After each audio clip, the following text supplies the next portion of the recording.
కానీ ఇవాళ మనం రాష్ట్రంలో చూసినట్టయితే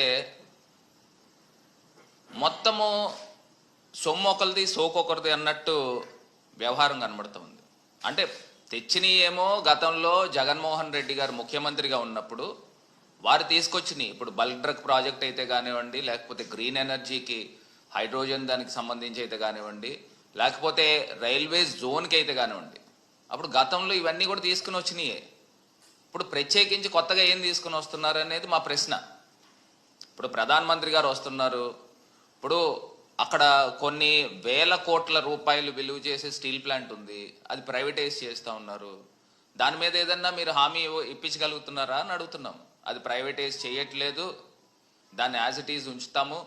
ఇప్పుడు మొన్న బడ్జెట్లో కర్ణాటకకి ఒక 15,000 కోట్ల రూపాయలు ఇండస్ట్రీకి సంబంధించి చేయూతనిచ్చారు. అట్లా స్టీల్ ప్లాంట్కి మీరు అడిషనల్గా ఏదన్నా ఒక 10,000 కోట్లు ఎంతో అనౌన్స్ చేయిస్తే అక్కడ వేల సంఖ్యలో డైరెక్ట్గా ఇండైరెక్ట్గా లక్షల సంఖ్యలో బతుకుతా ఉన్న కార్మికులకు కానీ, లేకపోతే వివిధ ఇండస్ట్రీస్కి సంబంధించి కానీ, యాన్సిలరీ ఇండస్ట్రీస్ కానీ, వీళ్ళందరూ కూడా వేల సంఖ్యలో బాగుపడతారు కదా. దానికి సంబంధించి ఏదన్నా తీసుకొస్తున్నారంటే అదేం కనబడట్లా.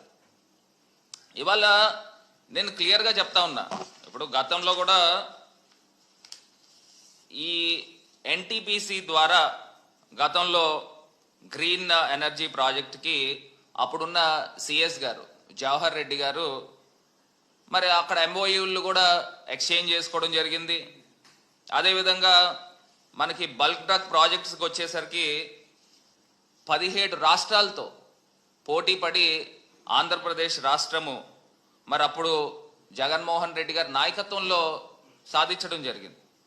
సో ఇవన్నీ కూడా జీవోల రూపేణ మీకు అందరికీ కూడా అందించడం జరుగుతుంది.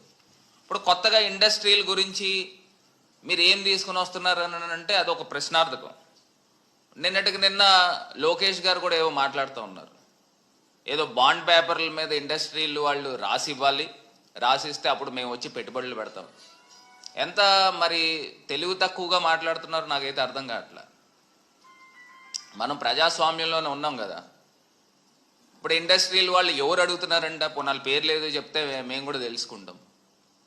ఇప్పుడు నేను ఒకటే చెప్తున్నా, గతంలో ఇండస్ట్రీస్ గ్రోత్ రేట్ ఆంధ్రప్రదేశ్ రాష్ట్రంలో ఏ స్థాయిలో ఉంది, మేము ఉన్నప్పుడు ఏ స్థాయిలో ఉందో ఒక్కసారి నేను బ్రేకప్ కూడా చెప్తానండి. ఇప్పుడు అప్పులతో సహా కూడా చెప్తాను, మీకు అందరికీ కూడా తెలిసిందే. యాజ్ పర్ బడ్జెట్లో ప్రజెంట్ చేసిన దాని ప్రకారంగా చూస్తే చంద్రబాబు నాయుడు గారి హయాంలో సుమారుగా 3,13,000 కోట్ల రూపాయలు అంటే 19.54% మీరు అప్పులు చేస్తే, మేము గవర్నమెంట్ దిగిపోయిన నాటికి దాన్ని సుమారుగా 6,46,000 crores కిందన అది ఎగబాకింది. వాళ్ళ హయాంలో 19.54% అప్పులు చేస్తే జగన్మోహన్ రెడ్డి గారి హయాంలో 15% అప్పులు ఉన్నాయి. ఇవేం మేము చెప్పిన లెక్కలేం కాదండి, ఇవి బడ్జెట్లోంచి తీసుకున్న లెక్కలు. సరే, ఇది పక్కన పెడితే ఇంకొకటి గ్రాస్ వాల్యూ ఎడిషన్ కిందన ఇండస్ట్రీస్కి సంబంధించి ఏ స్థాయిలో చంద్రబాబు నాయుడు గారి టైంలో ఏ స్థాయిలో గ్రోత్ పెరిగింది, మా టైంలో ఏ స్థాయిలో పెరిగింది అని అంటే, చంద్రబాబు నాయుడు గారు 2019 దిగిపోయే టైంకి 11.92% ఉంటే, జగన్మోహన్ రెడ్డి గారు దిగే టైంకి 12.61% ఉంది. ఇది గ్రోత్ పెరిగింది ఇండస్ట్రీస్కి సంబంధించి. ఇవి కూడా గవర్నమెంట్ ఆఫ్ ఇండియా లెక్కల ప్రకారంగానే మేము తీసుకున్నవి, ఇవేమి మా సొంత డబ్బాలేం కాదు. సో దీంతో పాటు మనం ఇంకొకటి జీడిపి కూడా చూద్దాం.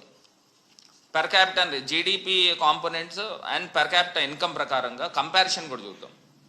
ఇప్పుడు per capital income Chandrababu Naidu గారు దిగిపోయే టైంకి 2018-19 టైంకి ఆంధ్రప్రదేశ్లో 1,54,000